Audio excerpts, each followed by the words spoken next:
Hey everyone, so here we are back with another video from our geography text of physical features of India. So basically we have started the introduction section and we have completed with Himalayas and the northern plains, right? So now for this particular video lecture we will be completing the whole chapter. ठीक है, basic outlines हम लोग discuss कर लेंगे so that we could complete our exam of 15 that is going to be held on 15 सितंबर particularly. By इस chapter में बहुत सारा ऐसा मेजर पोर्शन फिर भी रिमेनिंग रह जाएगा जो हम लोग बाद में डिस्कस कर लेंगे, नेक्स्ट हमारी क्लास में डिस्कस कर लेंगे. But to make you understand like properly कि what all kind of questions can come from this particular chapter in your 15th test और the how the questions are being framed. Okay, that are we going to discuss and we'll complete the whole chapter under this particular video lecture. Okay, so let's start today's class. In the previous class we were discussing about the northern plains and the latitudinal division of northern plains, which was done into three segments, that is the Ganga plain, the Brahmaputra plain and the Punjab plain. Okay, उसके बाद में बेटा मैंने उस वक्त भी आप लोगों को बताया था कि जो नॉर्दर्न प्लेन्स है वो एक और मैनर में डिवाइड किया जाता है. ठीक है, उस रीजन की क्वालिटी के बिहाफ पे कि वो रीजन बहुत कैसा है, फर्टाइल है, इनफर्टाइल है. ठीक है, उसके बेसिस पे भी हम लोग नॉर्दर्न प्लेन्स को डिवाइड करते हैं. So under that basis the northern plain is divided into 4 parts, that is भावर, तराई, भांगर एंड खादर. सी ट्रस्ट में इट इज़ वेरी इजी, मतलब ये नाम सुन करके घबराया मत करो कि ये पता नहीं कौन सी बीमारी ला करके हमारे सामने रखती है. ठीक है, जो नॉर्दर्न प्लेन्स है वो कैन ऑल्सो भी classified on the basis of diverse relief features, that is Bhadar, Terai, भांगर एंड खादर. तो सबसे पहले हम लोग बिलो भांगर एंड खादर से स्टार्ट करते हैं बेटा, जो आप लोगों ने बहुत अच्छे से पहले पढ़ रखा है. ठीक है, अभी आप लोगों को मैंने पिछले वीडियो लेक्चर में हमने डिस्कस किया था कि नॉर्दर्न प्लेन्स जो है वो सेडिमेंटेशन की वजह से बने हैं और सेडिमेंटेशन की वजह से वहाँ का जो सॉइल है वो कैसा है, एल्यूविलियल सॉइल है ना. अब एल्यूविलियल सॉइल के भी आप लोगों ने छोटे क्लास में इवन 7th 8th में ठीक है अपने मतलब ये पढ़ा होगा कि एल्यूविलियल सॉइल जो है वो 2 पार्ट्स में क्लासीफाई किया जाता है. जो उसका फर्टाइल पार्ट होता है, जो मतलब न्यूली फॉर्म फ्रेम्ड होता है, उसे तो हम लोग खादर बोलते हैं. ठीक है, न्यूली फ्रेम्ड को हम लोग क्या बोलते हैं, खादर. और जो थोड़ा सा पुराना होता है जिसकी fertility content as compare to khadar कम होती है उसे बोला जाता है भांगर. ओके, तो यहाँ तो 2 सॉइल का क्लासिफिकेशन ही हो गया. अब आप इसको किस तरह से समझने वाले हो, that pay attention on this कि अब भांगर और खादर एक्चुअली होता क्या है. देखो यहाँ पे आपको रिवर वैली दिख रही है ना. Just a minute, I explain you again. Okay, तो यहाँ आपको रिवर वैली दिख रही है. अब बेटा होता क्या है कि जब बारिश होती है ना, जब बारिश का सीजन होता है एंड दैट कोर्स रिवर क्या करती है, वो अपना मतलब मानो कि अगर मैं रेगुलर बात करूँ तो रिवर केवल इस पाथ पे फ्लो कर रही थी. ठीक है, पर जैसे ही उसको कोर्स पानी बहुत सारा मिल जाता है, जब रेनफॉल होगा तो क्या होगा, उसका जो वाटर लेवल है वो बहुत ज़्यादा बढ़ जाएगा और वो अपना जो वाटर लेवल है वो एक्सटेंड कर लेती है. ठीक है, और वो बारिश के टाइम में फिर इन एरियाज़ में फ़्लो करने लग जाती है. तब होता क्या है कि ये पहले रिवर का इतना सा पार्ट था, अब वो इन एरियाज़ में एक्सटेंड कर चुकी है, तो अब वो अपने साथ में यहाँ पे क्या डिपॉजिट कर देगी, सॉल्ट. सो है ना, सॉइल डिपॉजिट कर देगी, सॉल्ट भी डिपॉजिट करेगी और सॉइल भी डिपॉजिट करेगी, वो दोनों अलग चीज़ है. पर आपको बेसिकली फोकस क्या करना है कि वो सॉइल डिपॉजिट कर देगी. ठीक है, अब वापस से क्या होगा कि पुराने टाइम के अंदर चली जाएगी रिवर, जैसे ही बारिश का टाइम गया तो वो वापस से चली जाएगी, है ना. तो अब वो वापस से इस वाले पाथ से कम्प्लीटली चली जाएगी. ठीक है, और वापस से अब उसका जो ड्यूरेशन हो जाएगा, जस्ट अ मिनट, है ना, और अब वापस से उसका कोर्स वही का वही हो जाएगा. तो आपको समझना क्या है, पहले मेन स्ट्रीम वो थी, वो केवल इतने से पार्ट में फ्लो करी थी, फिर उसने अपना पाथ जो था वो बड़ा कर लिया था. तो अब जब उसने अपना पाथ बड़ा किया था ना बेटा, तो उस टाइम पे उसने वहाँ पर बहुत सारा सॉइल छोड़ दिया था. और वो जो न्यूली हर साल बारिश की वजह से वो क्या होता है, न्यू सॉइल छोड़ती जाती है ना, न्यू सॉइल को रिलीज़ कर रही है अपने बॉर्डर्स पे. तो वो बॉर्डर पे जो सॉइल इकट्ठा होता जाता है उसे हम लोग खादर कहते हैं. ठीक है, ये रिवर बॉडी थी, रिवर बेड था. अब इस रिवर बेड के जस्ट यहाँ पर एक्सटेंड में आपको दिख रहा होगा, है ना, तो यहाँ हमारे पास खादर सॉइल हो जाता है. अब जैसे मानो कि इस साल यहाँ पर खादर सॉइल आ गया. ठीक है, अब अगले साल वापस से खादर सॉइल, नया वाला खादर सॉइल बनेगा. तो अब ये खादर को फिर क्या करेगी, जो पुराना वाला खादर था उसको आगे एक्सटेंड कर देगी. है ना, और वही ओल्ड फॉर्म में क्या कहलाया जाता है, भांगर। तो मतलब इसका आपको बहुत ज़्यादा समझना नहीं, ऐसे मतलब परेशान नहीं होना है, बस यही समझना है कि न्यू फॉर्म ऑफ एलिविलियल जो होता है वो खादर होता है, जो जिसके अंदर फर्टिलिटी जो होती है एज़ कम्पेयर टू सबसे ज़्यादा होती है किसी भी सॉइल से, ठीक है। वहीं पे अगर मैं भांगर की बात करूँ तो it is an old form of alluvial soil जिसकी fertility as compare to khadar soil थोड़ी सी कम होती है, ओके। भांगर एंड खादर दोनों अच्छे फर्टाइल सॉइल्स हैं, पर एज कंपेरेबल जब हम दोनों को कंपेयर करते हैं तो खादर बहुत ज़्यादा फर्टाइल है और भांगर कंपैरेटिवली कम है। तो रिवर बॉडी वाला मतलब खादर और भांगर बनता कैसे, आपको ये समझ आना चाहिए। रिवर जिस एरिया में फ्लो कर रही है तो वो अपनी बॉर्डर्स पे वो क्या करेगी, एक new form of soil release करेगी, और वो न्यू फॉर्म ऑफ सॉइल जो बहुत फर्टाइल है वो होता है खादर, ठीक है। और फिर उसके बाद में क्या होता है, वो धीरे धीरे सॉइल जो है वो आगे की तरफ शिफ्ट होता है क्योंकि नया बनता जा रहा है ना, तो बाकी वो आगे की तरफ शिफ्ट होता जा रहा है।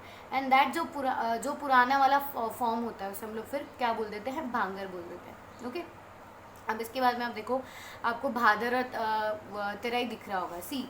अब आपको यहाँ पे क्या समझना है कि भादर जो है ना वो पेबल्स होते हैं। अब अपने साथ रिवर्स जब आती है तो वो बहुत सारे पेबल्स लेकर के आती है, तो ये हिमालयन माउंटेन्स है। इन हिमालयन माउंटेन्स से जब वो आएगी तो अपने साथ जो पेबल्स लेके आएगी, जहाँ पे उसने बहुत पत्थर वाला एरिया होता है।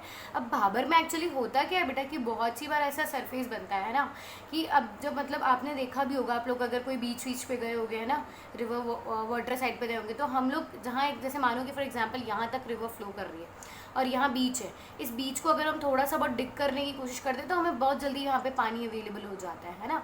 तो अब यहाँ पर भादर के अंदर क्या होता है कि एक्चुअली यहाँ पे पेबल्स जम जाते हैं, और जो रिवर होती है वो इन पेबल्स के नीचे फ्लो करती है। मतलब यहाँ रिवर पहले यहाँ तक रिवर आई, फिर इन पेबल्स के नीचे फ्लो करेगी, फिर वापस यहाँ पर राइज हो जाएगी, ठीक है, फिर वापस ये यहाँ से रिवर फ्लो, फिर यहाँ से वो सॉइल बनाती रहेगी इस तरह से। अगर अभी भी इसमें नहीं समझ आ रहा है तो आप इस चीज़ को देख करके समझ सकते हो। सी, हिमालयन माउंटेन्स थे, रिवर के साथ में बहुत सारे पेबल्स आए, वो पेबल्स जहाँ पर इकट्ठे हो गए उन्हें बोला जाता है भाबर, ठीक है। और वहाँ पर क्या होता है, जो स्ट्रीम होती है उनकी, बेटा मैंने पहले भी समझाया था कि नॉर्दर्न प्लेन्स पे से जब स्ट्रीम आती है वो बहुत हाई स्पीड पे आती है ना, पर जैसे ही वो प्लेन सरफेस पे आती है वो उसके बाद में थक जाएगी, ओके। मैंने बताया था ना उसको पर्सोनिफिकेशन फॉर्म में पढ़ोगे, तो अब वो थक जा रही है, तो अब वो थकने की वजह से क्या हो रहा है कि अब उसका जो स्पीड है वो बहुत ज़्यादा फास्ट नहीं, और सारे बड़े बड़े पत्थर यहाँ पे रुक गए और वो पत्थरों के बीच में से नीचे वो फ्लो कर रही है, ओके, वो भाबर होता है।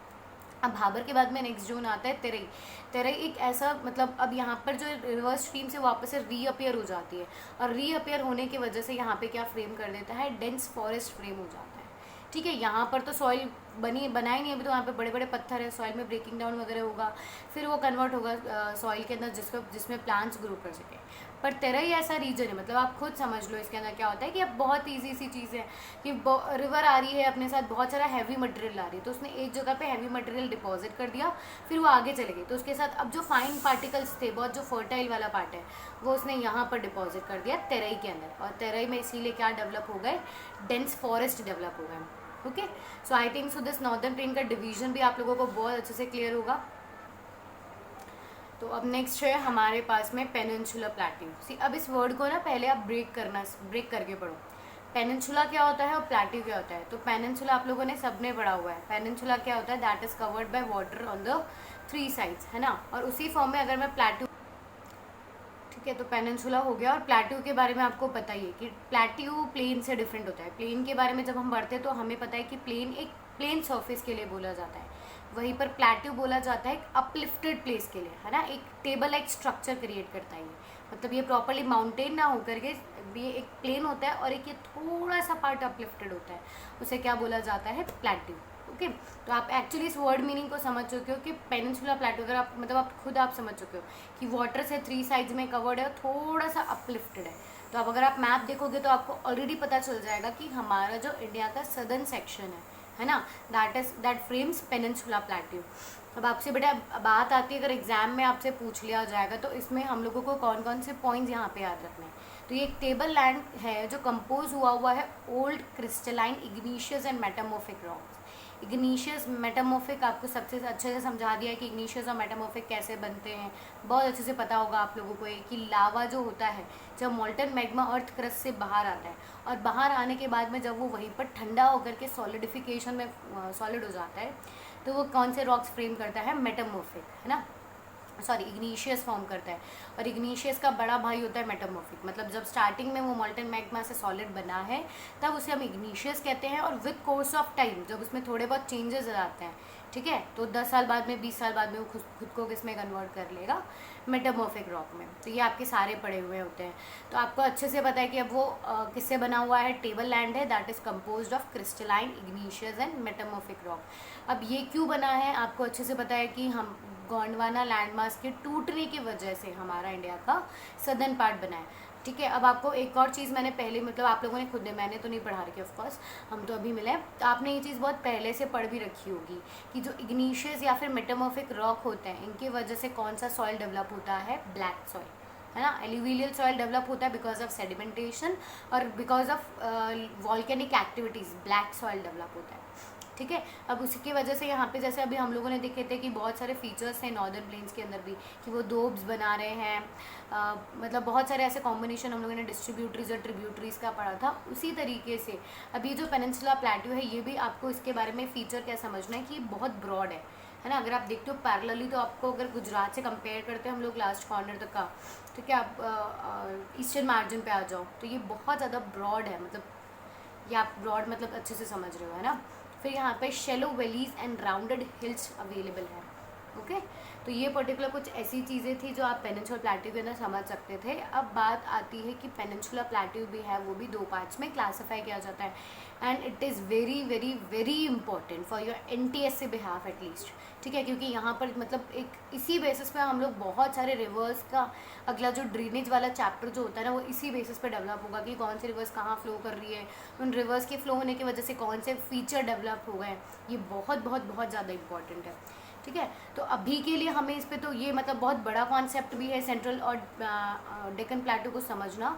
तो अभी हम लोग पर्सनली फोकस किस पे कर लेते हैं कि अगर हमें 15 वाला पेपर देना है तो हम इसको किस तरह से अटेम्प्ट कर लेंगे, ठीक है। जो बेसिक है, बोलते हैं ना कि एक इंट्रोडक्टरी हो गया सबका, और फिर एक एक जो फीचर रहेगा वो हम लोग आगे डिस्कस कर लेंगे बहुत डिटेल में कि क्यों कोई कैसे क्या बना है, ओके। सो जस्ट टॉकिंग और फोकसिंग अपॉन सेंट्रल हाईलैंड। तो अब सेंट्रल हाईलैंड जो है बेटा आपको ये याद रखना है, it is in the northern part, ठीक है। विंध्याचल रेंज के मतलब ये स्पेशली एक टर्म होती है विंध्याचल और सतपुरा, इनके बारे में आपको ध्यान रखना है। तो सतपुरा रेंज के नॉर्थ में जो जितना भी पार्ट है उसको आप क्या बोल दोगे, सेंट्रल हाईलैंड, और इसी सतपुरा रेंज के बिलो में, ठीक है, जितना भी पार्ट होता है उसे हम लोग डेक्कन प्लेटू बोलते हैं। अब बात आ रही होगी ना मैम ये सतपुरा है क्या चीज़, आप कब से क्या बोल रहे हो, ठीक है। सी अब यहाँ पर आपको दिखेगा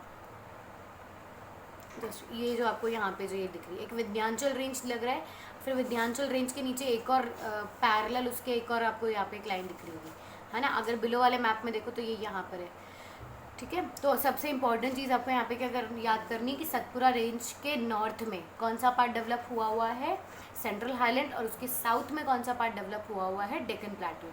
तो बेसिकली अभी के लिए आपको केवल कितना समझना है कि हमारे पास पेनिनसुलर प्लेटू का 2 क्लासिफिकेशन होता है, that is the central highland और एक होता है Deccan प्लेटू, okay.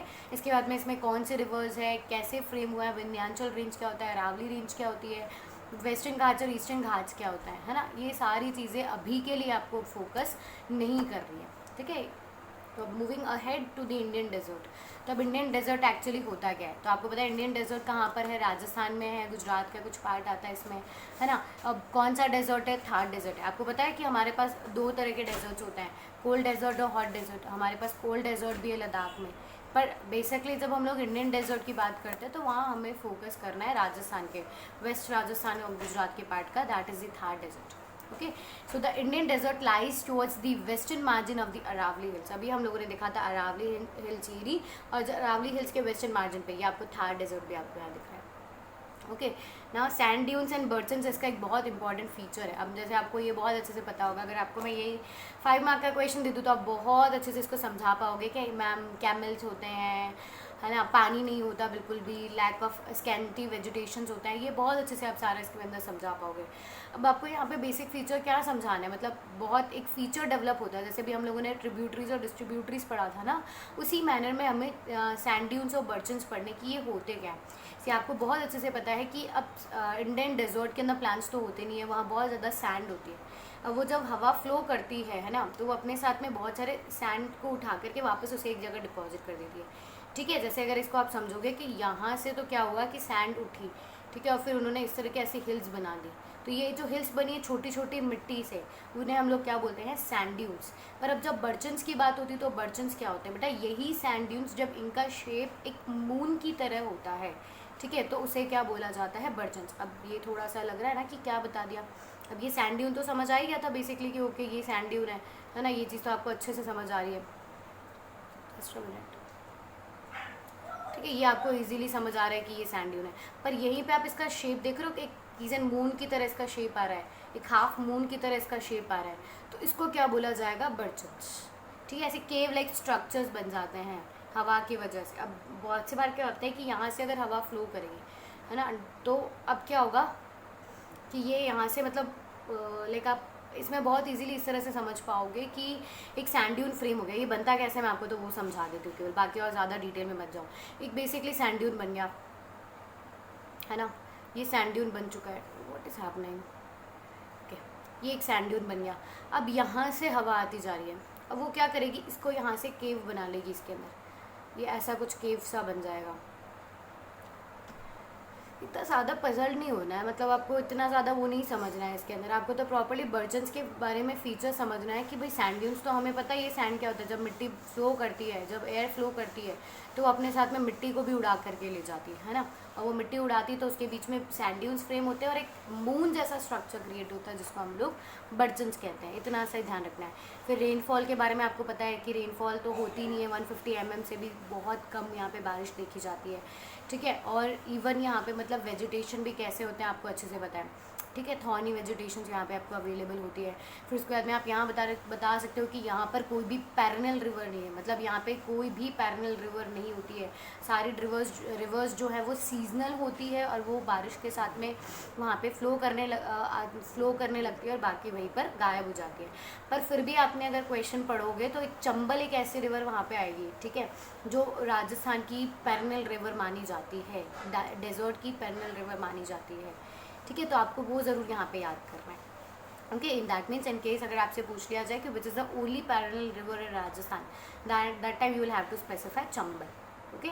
Next what we have is arid climate with low vegetation. Arid मतलब बहुत हार्श क्लाइमेट है, जहाँ दिन में बहुत तेज़ गर्मी और रात में बहुत ज़्यादा मतलब बोलते हैं ना ठंड जैसा, एकदम कूल डाउन टेम्परेचर हो जाता है वहाँ पे।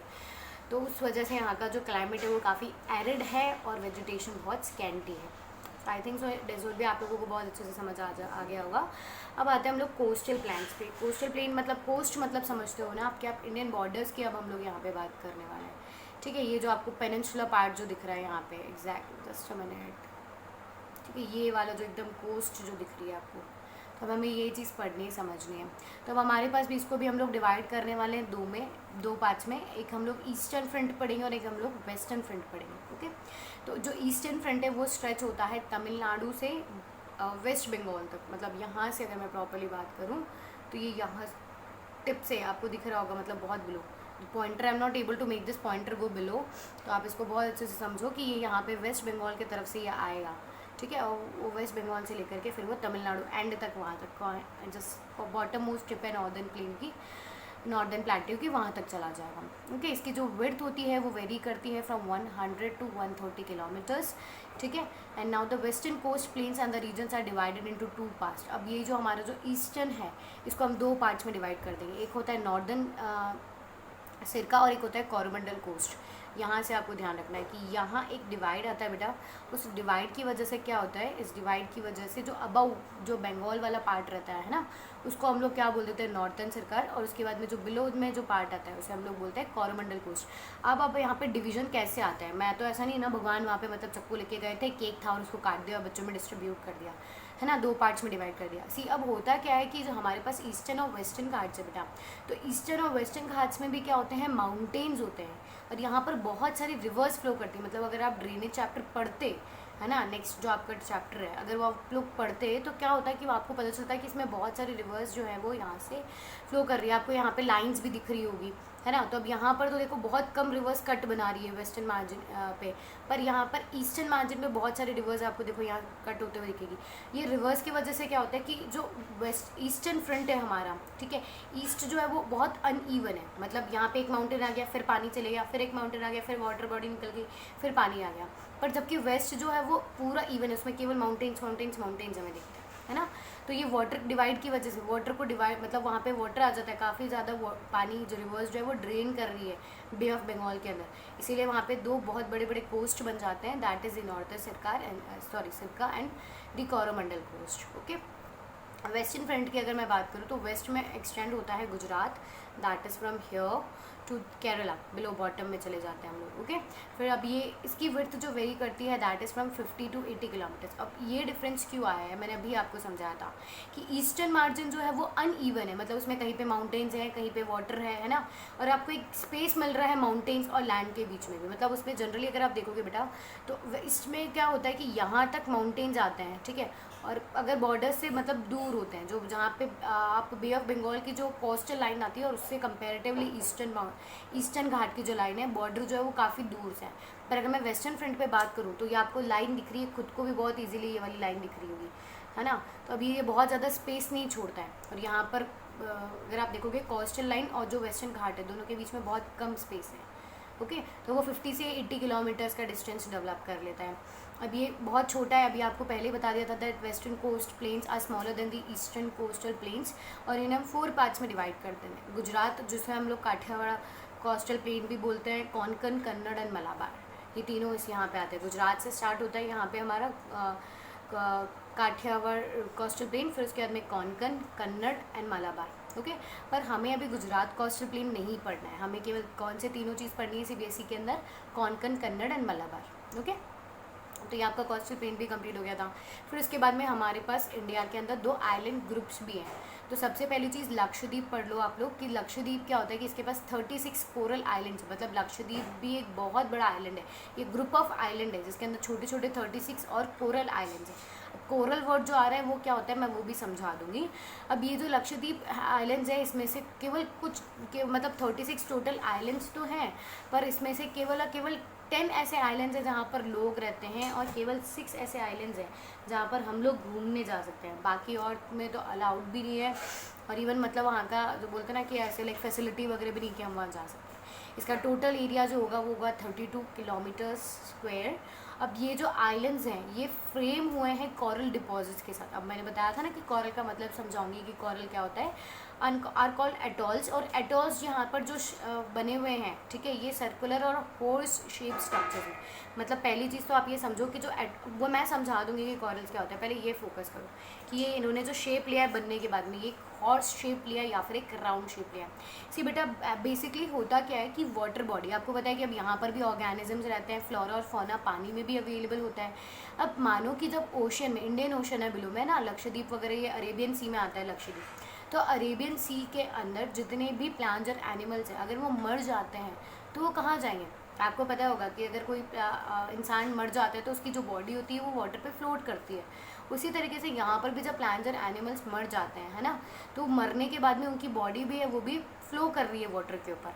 अब बहुत से बार क्या होता है फिर ये मतलब सारे कोरल, मतलब मानो कि कोई भी फिश है वो मर गई, वो पानी पे फ्लो कर रही है, तो अब जैसे वो, अब आपको भी पता है कि वाटर का फ्लो होने का भी डायरेक्शन होता है कि वो एक डायरेक्शन में फ्लो करती है विंड के अकॉर्डिंग, तो वो सारे जब एक साथ इकट्ठे हो जाते हैं, है ना, जब सारी डेड बॉडीज़ और डेड प्लांट्स एक जगह धीरे धीरे धीरे इकट्ठे हो जाते हैं, काफ़ी लंबा टाइम का प्रोसेस है ये, और वो एक आइलैंड फ्रेम में जब वो सारे इकट्ठे होकर के सॉलिड फॉर्म फ्रेम कर लेते हैं तो वो एक आइलैंड के अंदर कन्वर्ट हो जाता है। तो लक्षद्वीप जो है वो एक कोरल आइलैंड है, मतलब वो डेड प्लांट्स एंड एनिमल्स से बना हुआ है, ठीक है। और इसका जो शेप है, जब वो सारे डेड प्लांट्स एंड एनिमल्स एक साथ हुए थे तो उन्होंने जो शेप फ्रेम किया था आइलैंड के लिए वो एक हॉर्स शू शेप्ड था। हॉर्स शू आपको पता होगा कैसे होता है ना, घोड़े की नाल सुना भी होगा हिंदी में, ऐसा कुछ करके काइंड ऑफ क्रिसेंट शेप ही होता है इसका भी।